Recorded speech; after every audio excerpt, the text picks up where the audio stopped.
What's up, everybody? Christopher Dixon here, and before we head into Thanksgiving, wanted to share a few thoughts with you as we wrap up 2020.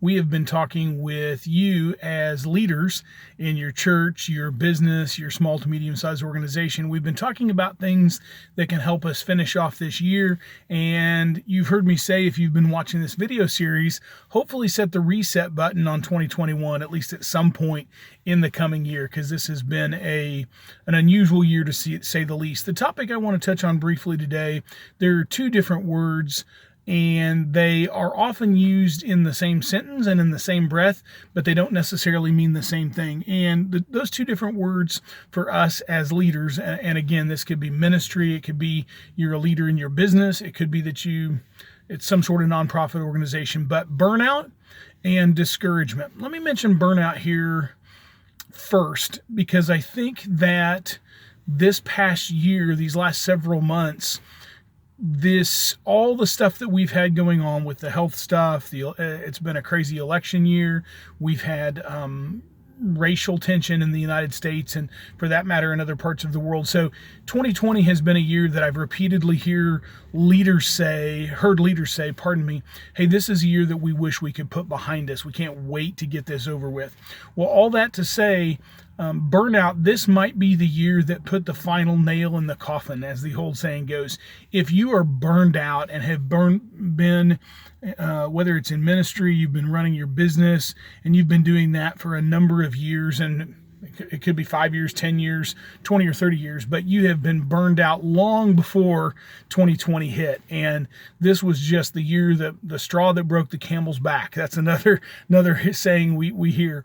In other words, you were done before 2020 hit, then that is burnout. And it may be time to consider permanently taking a break from that leadership position you're in, or at least taking a number of months off and asking yourself, if I have a sabbatical or if I have a break from this, is this something where I can envision myself coming back and refreshed as a leader? So that's burnout, which is, hey, I was done with this leadership position long before 2020 hit.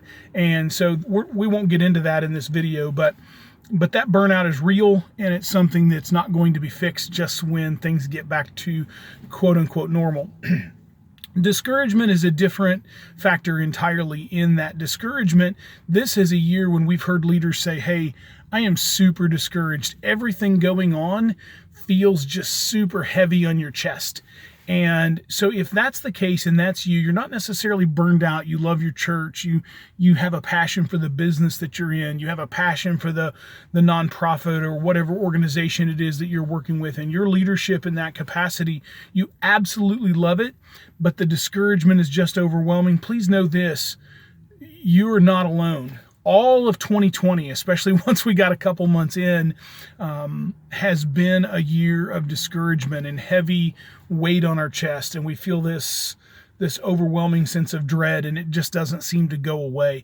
And that, of course, is what a global pandemic and election and racial tension and all these economic uncertainty when it affects your church or your business or your organization. So for that, in that sense, leadership has been very, very difficult this year, because I said in the last video, we just kind of want to lead when times are good, not when they're difficult, and certainly a prolonged time period of difficulty. So if that's you and it's not burnout, it's just discouragement, I shouldn't say just discouragement, know that you are not alone. That is many, if not most leaders, regardless of their leadership role. This has been a discouraging year for the record books, and I would encourage you that this too will pass. It may take, we don't know when all this crazy stuff will be over, but this too shall pass, and that's an encouragement to know that you are not alone. So we have 3 more videos planned for this year. We appreciate you watching the videos, but we also appreciate it when you hit like on them, when you share with others, and when you follow the page. So we have 3 more videos that we'll share with you, and some tips to help get you through the remainder of 2020 before we close out this video series in this year. We appreciate you watching and sharing with others, and we'll see you again here soon.